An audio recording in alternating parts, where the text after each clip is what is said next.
January 14, 1945, before sunrise. The frozen air over East Prussia vibrated with the distant thunder of artillery, a low, rolling tremor that seeped through the walls of bunkers and farmhouses alike, announcing the beginning of what would become Germany's final Eastern Front offensive attempt, a last convulsive effort to slow the unstoppable Soviet advance, tightening around the dying Reich. The snow lay thick across fields churned into jagged ridges by months of retreat, and the silhouettes of exhausted Wehrmacht soldiers moved through the pale half-light, their breaths drifting like smoke as they prepared to fight for a homeland, already slipping away, while scattered panzer crews checked ammunition loaders stiffened by cold metal, each man knowing this battle would not turn to war but might buy a few more days for the civilians still fleeing westward. And it was in this moment, this suspended instant between collapse and defiance, that the story begins, because the ground shaking beneath them was more than artillery. It was the tremor of history closing in, marking the last time Germany would attempt to shape the fate of the Eastern Front by force of arms, a moment that pulls us directly into the long buildup that created the conditions for this final desperate strike, conditions born not from a single decision but from years of attrition, geography, ambition, and the brutal math of total war that had finally turned against the Reich as the tide surged toward Berlin. For to understand this last offensive, one must understand the vast strategic realities that pushed Germany to launch an attack, even when defeat was certain, forced by pride, fear, and the final echoes of command coming out of a bunker deep in Berlin. Germany's Eastern Front collapse had not begun in 1945 but had been seeded long before. Its roots in the summer of 1941, when Operation Barbarossa tore open the Eastern Theater with staggering speed, but failed to deliver the decisive blow needed to cripple the Soviet Union. The front stretched over 1,000 miles, consuming fuel, armor, and men at a rate Germany could not replace. And by 1943, the momentum had already shifted, with the defeat at Stalingrad breaking the myth of invincibility and the failure at destroying any hope of regaining the initiative, leaving the Wehrmacht in a permanent defensive posture against an enemy growing stronger each month as Soviet industry outproduced Germany's factories, even while bombers hammered them from the west. Food shortages, fuel crises, and relentless casualties drained the German war machine, turning veteran divisions into hollow shells, while Soviet numbers surged millions of fresh troops. Thousands of new tanks, aircraft, and artillery units joined the expanding Red Army, creating a strategic imbalance so vast that even Germany's most elite formations could not compensate. And yet, despite this, Hitler insisted on counterattacks, believing that a localized offensive could delay Soviet operations long enough to stabilize the front, even though his generals knew the war was lost. But dissent meant nothing to a regime now driven by desperation rather than strategy, causing Germany to attempt operations that no longer aligned with reality. By late 1944, the Soviet Union had launched Operation Bagration, annihilating Army Group Center and cutting deep into the heart of Eastern Europe, shattering supply lines and forcing the Wehrmacht into chaotic retreats that turned cities like Warsaw, Minsk, and Vilnius into ruins. And by January 1945, the front had crumbled so severely that East Prussia, the symbolic seedbed of Prussian militarism, stood isolated from the rest of Germany, prompting Hitler to order a counteroffensive, not to win, but to delay one last freezing push meant to stall the inevitable collapse and allow civilians and troops alike to flee before the Red Army encircled the region completely. The plan was rooted not in strategic possibility, but in political necessity. And so Germany assembled what remained of its armored units, including remnants of Panzergrenadier divisions, scratch forces of Volkssturm, and the last operational panzers diverted from other collapsing fronts, pulling together a strike force whose strength existed mostly on paper but whose determination carried the weight of a nation fighting on borrowed time. While German command insisted victory was still achievable, the reality on the ground was stark. Ammunition shortages forced troops to ration shells. Engines froze in the bitter cold. Fuel was so scarce that tanks often moved only a few miles before running dry. And frontline commanders reported Soviet forces outnumbering them 10-1.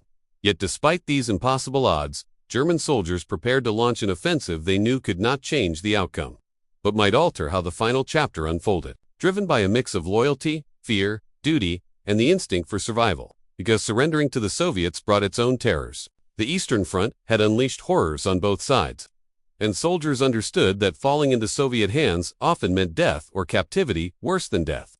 And thus, when orders came to strike, they obeyed, not out of blind obedience, but because the alternative seemed far worse. As the offensive opened, Soviet commanders initially mistook the attack as a localized counterthrust, unaware that this was Germany's last attempt to regain operational initiative. And as fighting intensified across East Prussia's frozen forests and shattered villages, the angles of the battle became painfully clear. Tactically, German units fought with skills sharpened by years of retreat, using defensive terrain, ambushes, and short, violent assaults to gain temporary ground. Technologically, their remaining Panzer tanks and a handful of Tigers landed devastating blows when fuel allowed them to maneuver, while Soviet T-34s pressed forward in waves, supported by endless artillery barrages that turned the landscape into a blizzard of exploding ice and soil. Morally, the conflict had devolved into a fight for time, with German troops protecting fleeing civilians and Soviet forces determined to punish a regime that had invaded their homeland, fueling a cycle of retribution that left villages burning and roads filled with terrified refugees. From the leadership perspective, German officers attempted to impose coherence on a front that no longer existed, while Soviet marshals like Rokossovsky and Chernyakhovsky coordinated massive multi-front pushes designed to swallow East Prussia whole, driving deeper each day until the German offensive, despite early gains, began to collapse under sheer numbers and lack of supplies. The turning point came when Soviet reinforcements closed around the German spearhead, cutting fuel lines and severing communication with command, leaving frontline units isolated in pockets surrounded by snow, burned-out vehicles, and the bodies of comrades frozen in unnatural shapes. German attempts to break out faltered as fresh Soviet shock armies arrived, their artillery saturating defensive positions until entire battalions were wiped out or forced to surrender, while the last German panzers, out of fuel, stood immobile, as their crews destroyed them to prevent capture, knowing these steel giants had carried them across thousands of miles, only to die with them in the same frozen fields where the final offensive now folded inwards, collapsing under the brutal arithmetic of war. When the last German counterattack sputtered out, Soviet infantry surged forward, overrunning positions in hours that had taken Germany weeks to fortify.